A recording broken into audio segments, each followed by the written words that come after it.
어제 미국 시장 플러스로 끝났습니다. 마이너스 났던 거를 전부 다 회복하고 플러스로 끝났거든요. 그래가지고 보면은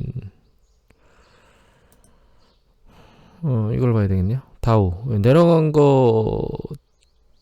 거만큼 그대로 만회를 했거든요.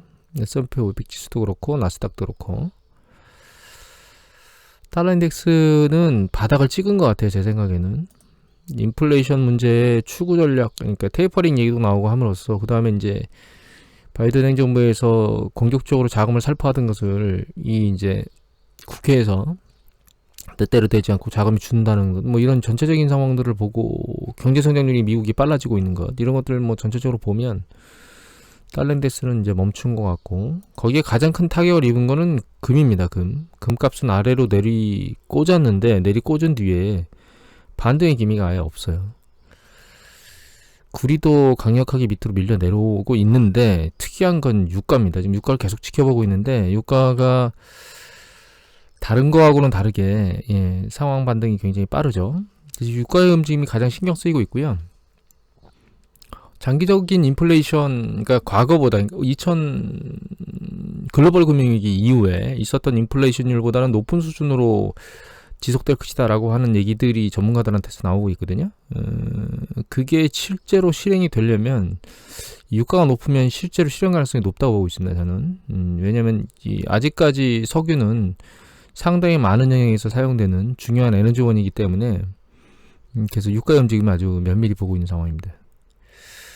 일단 항상 그렇지만 뭔가 시장이 요동치면 연준에서 뭔가 한마디씩 하거든요. 그래서 이건 파이낸셜 뉴스입니다. 6월 22일자고 연준에서 전환에 뭐라고 얘기를 했냐면 미 연방준비제도위원회 사실상 2인자인 존 윌리엄스 뉴욕 연방은행 총재가 통화정책 긴축전환 아직 멀었다고 한마디 했다는 거예요. 시장이 요동치면 항상 연준이 개입을 하거든요.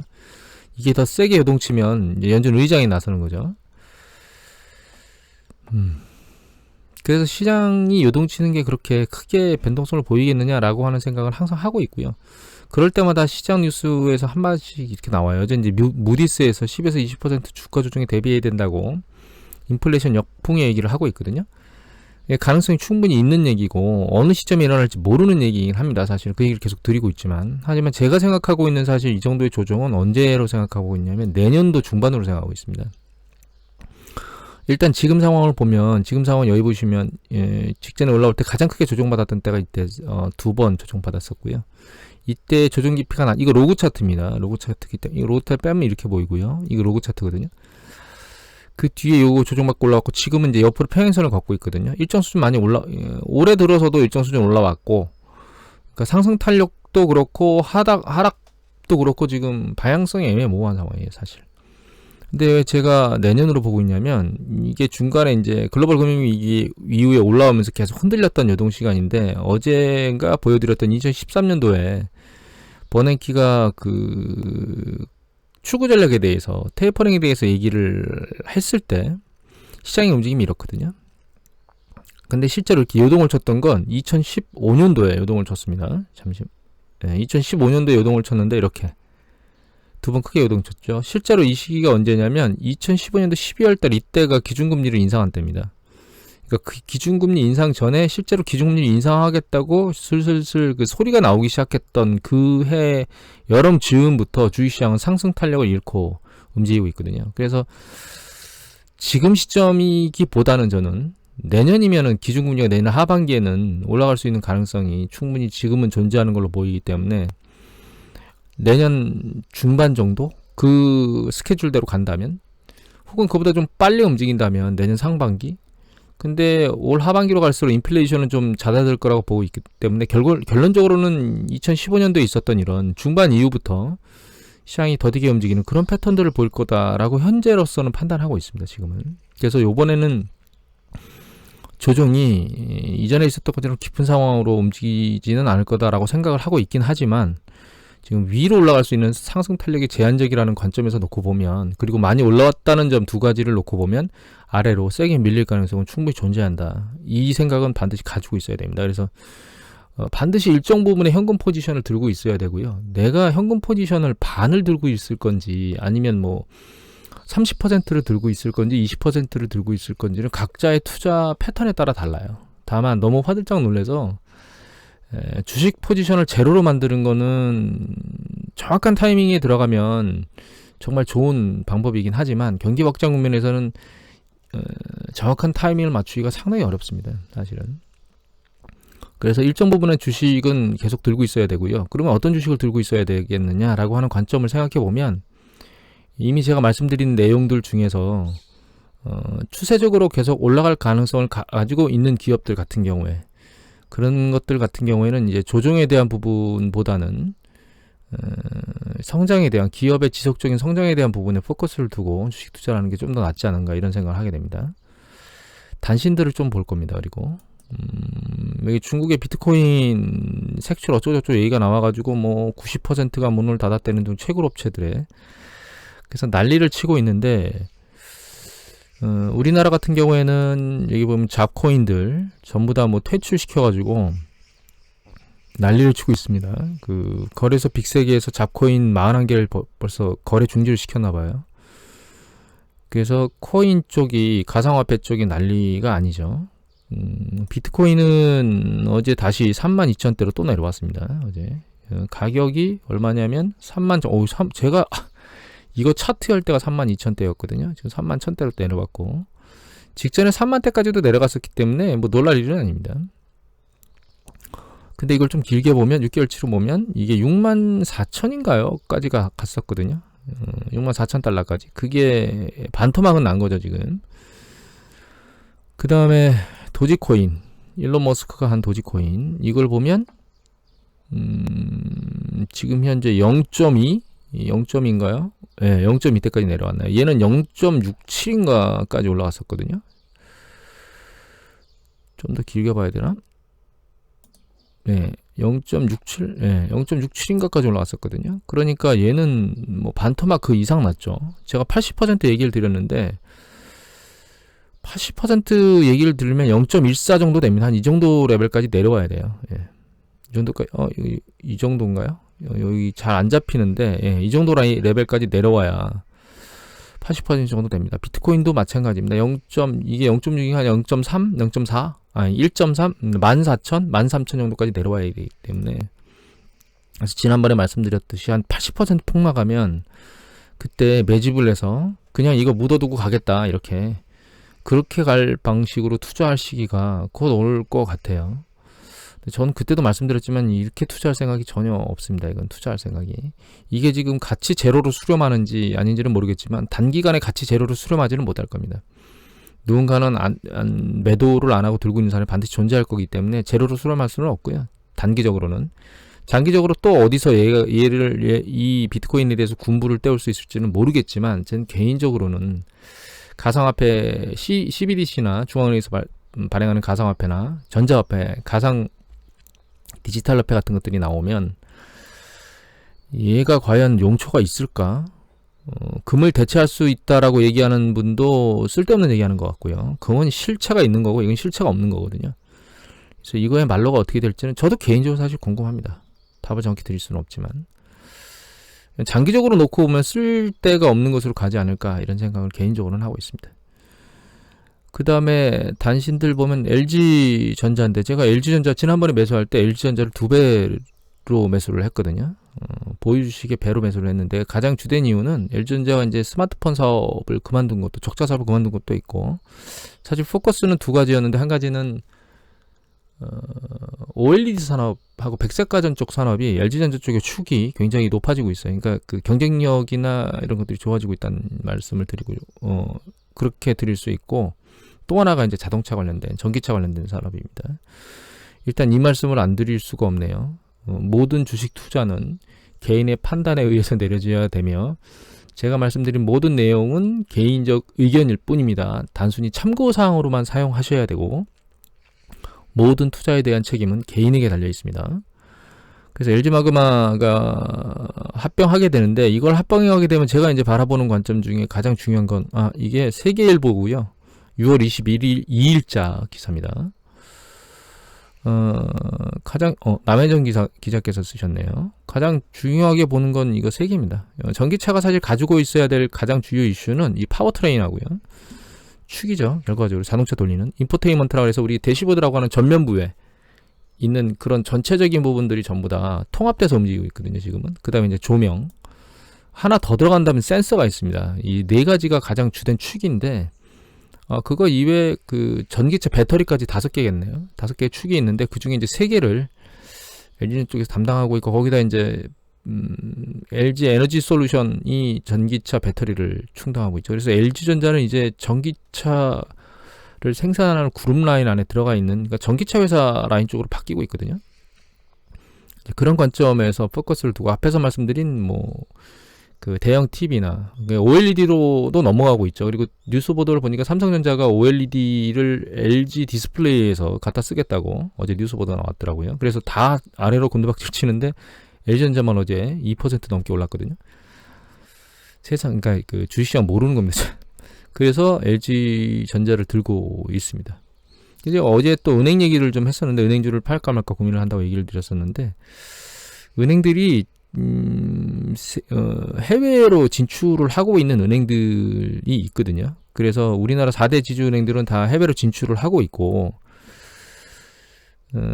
또 한 가지는 해외 진출하는 기사는 이걸 볼까요? 네, 중앙일보 기사고요. 이게 2021년 6월 22일자 기사입니다. 그리고 기사를 쓰신 분은 열심히 쓰셨으니까 엄지현 기자께서 기사를 쓰셨네요. 내용을 쭉 읽어보시면 2가지 표가 가장 중요한 것 같아요. 여기 보면 국민은행, 신한은행, 우리은행, 하나은행에서 각각 진출한 곳이 있고 진출한 국가들이 표시되어 있죠.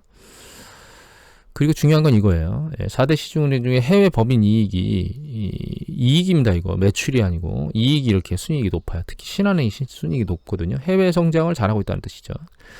예전에 카자흐스탄에 진출했다가 쓴맛을 봤던 국민은행이 케이스가 있기 때문에 해외은행으로 무조건 나가서 항상 긍정적이지만은 않겠지만 결과적으로는 국내에서 이제 해외로 넘어가는 패턴들을 보이고 있고 그 다음에 여기 보면 은행 그 금융위에서 그 코로나 팬데믹 때문에 배당에 대해서 일정 수준 제약을 뒀었거든요.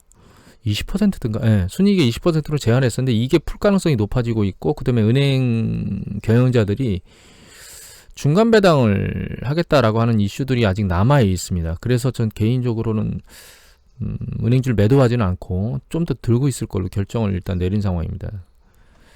은행주를 투자했던 이유는 이미 보여드렸던 것처럼 일정 패턴을 이렇게 반복하는 것도 있고 지난번에 말씀드렸지만 올라온 정도가 상당히 덜한 것도 있는데다가 두 번째는 향후에 결과적으로 금리는 올라갈 거거든요. 근데 은행주는 NIM이라고 그래서 그러니까 그 넷인컴 마진인데 대출 이자하고 예금 이자 사이의 그 갭이 실제로는 은행의 가장 큰 이익 수익원이거든요. 그래서 향후에 아직 금리가 올라가지 않아서 추가적인 NIM 확대가 가능한 부분, 그다음에 단기적으로는 이 배당에 대한 부분 이런 것들이 이슈로 작동할 수는 있습니다. 다만 어제 외국인들은 제가 가지고 있는 신한지주 같은 경우는 80만 주, 90만 주, 80만 주 국내 은행도 엄청나게 많이 팔았어요. 그래가지고 외국인과 기관들이 쌍끌이 매도를 치는 바람에 아래로 세게 내려갔는데 추세적으로 붕괴는 하지 않을 거라고 생각을 하고 있습니다. 개인적으로. 여러분들이 혹시 들고 있다면 여러분들 스스로 판단하셔야 됩니다. 그 다음에 쿠팡 얘기 제가 잠깐 먼저 말씀드렸는데 제2의 남양달라 근데 남양 사태까지 가지는 않겠죠. 이 쿠팡이 그러진 않을 거라고 생각하고 있고 다만 우리가 쿠팡 하면 이미지가 굉장히 깨끗하거든요. 그런데 쿠팡이 점점 이미지가 약간 퇴색되는 그런 상황으로 가고 있습니다. 여기 보시면 착취기업이라 그래서 물류센터에 대해서 근로 노동자들한테 문제가 있었던 것도 있지만 쿠팡의 그 물건을 납품해서 판매하는 판매업자들한테서도 수수료가 너무 비싸다 이런 것들 때문에 얘기들이 나오고 있거든요. 그래서 쿠팡의 이미지가 과연 우리가 지금까지 봐왔던 그런 이미지를 유지할 수 있을까? 결과적으로 얘네들도 단가 싸움으로 가는 상황으로 갈 수밖에 없는데 그런 상황에서 소리가 꾸물꾸물 나오게 될 거고 절대적인 우위를 가지고 있지 못한 쿠팡이 국내에서 과연 아마존과 같은 미국의 아마존과 같은 상황을 유지할 수 있을까라고 하는 부분에 대해서는 개인적으로 굉장히 의문점을 갖고 있는 상황입니다. 개인적으로 의문점을 가지고 있고요.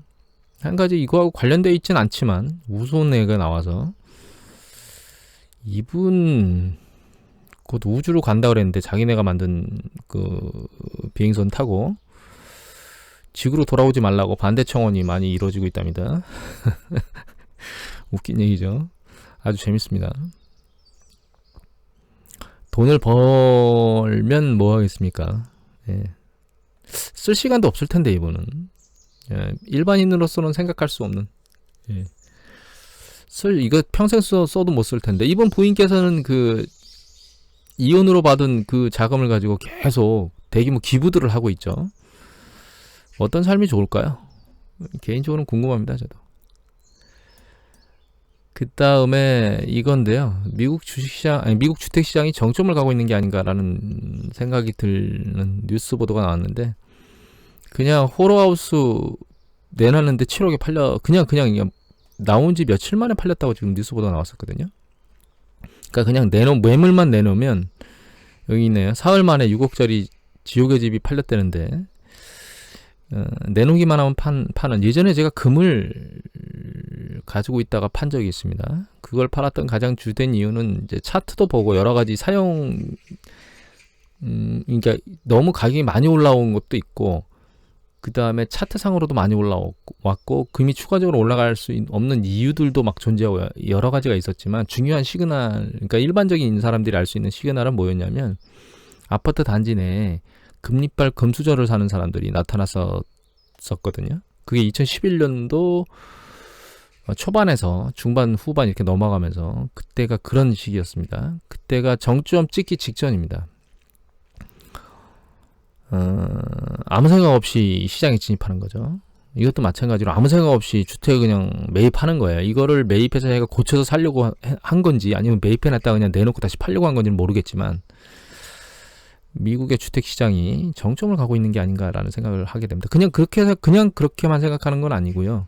이미 보여드렸지만 이제 그 채권, 그러니까 모기지 금리가 바닥을 찍고선 올라가는 패턴으로 움직이고 있다라고 하는 점 하나 하고 그 다음에 이제 그 코로나 팬데믹 때문에 사람들이 외주로 나간 여력들은 충분히 다 일어나고 있고 또 코로나 팬데믹은 점차 소멸되고 있고 물론 지금 현재 델타 변인가요? 얘기가 나오고 있지만 그것도 시간이 지나면 해결될 겁니다. 그래서 주택 시장에 대한 수요는 점진적으로 수요가 하락될 거다 이런 종합적인 생각 때문입니다. 그리고 최근에 봤던 주택 관련된 지수 중에서 착공은 머리를 둥글게 만들고 있고 그 다음에 그 허가는 밑으로 내려가고 있으며 주택 관련된 건축업자들의 HMI 지수가 내려오고 있는 이런 패턴까지 종합해서 생각을 하는 겁니다. 전체적으로 놓고 보면 주택이 정점을 치고 있는 게 아닌가. 정점을 쳤다는 얘기는 가격이 떨어진다는 뜻이기보다는요. 올라가는 정도는 둔화되고 있으며 점차 올라가지를 못하고 옆으로 기거나 아래로 내려가는 이런 패턴을 볼 것이다. 이렇게 생각을 한다는 겁니다. 마지막으로 어제 우리나라 시장 보면 세요. 정말 셉니다. 내려갔다 1% 한 1.2인가요? 1.3까지 내려갔다가 다시 위로 올라가면서 0.83으로 끝났는데 제가 매도를 안 한 가장 주된 이유나 혹은 조정이 그렇게 크지 않다라고 믿는 이유는 여러 가지 이유도 있지만 주변 자금을 보여드린 적이 있습니다. 예전에 우리나라 그 증시 주변 자금 거기에 보면 대규모 자금이 아직 쌓여있기 때문에 우리나라 개인들이 외국인들이나 기관이 털면 그걸 다 받아주고 있거든요. 이런 부분도 우리나라 조정이 상대적으로 미비할 것이다 이런 생각을 하고 있는 것 중에 하나입니다. 근데 이게 우리나라 현상만 있겠느냐? 그건 아니고 글로벌 시장이 다 똑같다고 지금 생각을 하고 있거든요. 미국의 신용이자 잔고 차트를 보여드린 것도 굉장히 많이 올라가 있음에도 불구하고 지금 꺾이지 않는 이런 여러 가지 관점에서 놓고 보면 유동성이 팽배해서 주식시장이 밀릴 때마다 결과적으로는 그걸 떠받치는 행위가 발생하고 있고 단기적으로 큰 이슈를 통해서 정말 강력하게 내릴 수 있는 그런 이슈가 존재하지 않습니다. 지금은 현재로서는 정말 그나마 그 시장이 존재하려면 움직여야 된다고 생각하는 부분 지표가 이건데 그 지표가 이겁니다. 하이힐드 채권 스프레드인데 하이힐드가 그러니까 채권 시장에 급격히 요동치는 거거든요. 그런데 주식시장 움직임에도 뭐 전혀 문제가 없이 계속 내려가고 있습니다. 지금 하이힐드 채권 수익률이. 지난번에 트리플 C도 보여드렸죠. 그거는 여기보다 더 내려와 있습니다. 지금 이거는 하이힐드 그러니까 WB 이하에 있는 하이힐드 채권의 를 지수화해서 인덱스화 해가지고 그거를 이제 그 국채하고 스프레드를 본 거고, 그거 말고 트리플 C 이하에 있는 채권의 수익률, 채권 수익률을 보면 아래로 계속 내려가고 있습니다. 그러니까 위험 등급성 회사채들의 투자가 아직도 강력하다는 뜻이에요. 예. 거기서 도망가려고 하는 의지가 없다는 뜻이거든요. 투자자들이. 유동성이 그만큼 풍부하다는 얘기입니다, 사실. 그리고 경기에 대한 확고한 생각을 가지고 있다는 뜻이에요. 그런 관점에서 시장을 크게 유동시킬 일이 지금 있겠는가? 제 생각에는 전혀 존재하지 않는다. 데이터 벤 얘기가 꾸물꾸물 올라오고 있지만 그것도 결과적으로는 시간이 지나고 백신이 맞으면 해결될 문제다라고 하는 관점.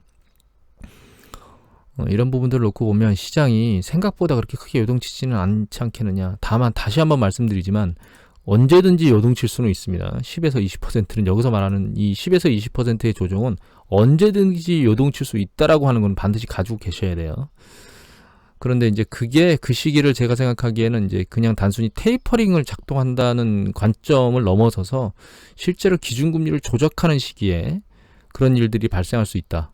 그게 이제 내년도에 들어서면서 내년도 잠깐 컴퓨터가 섰었는데 내년 들어서는 주식 탄력이 주식 상승 탄력이 떨어지고 추구 전략의 기준금리 인상이 정말 임박했다라고 느껴질 수 있기 때문에 그때는 조정이 좀 셀 수도 있다라고 현재는 생각한다. 이렇게 말씀드리면서 정리해야 될 것 같아요. 오늘 이것으로 마치도록 하겠습니다.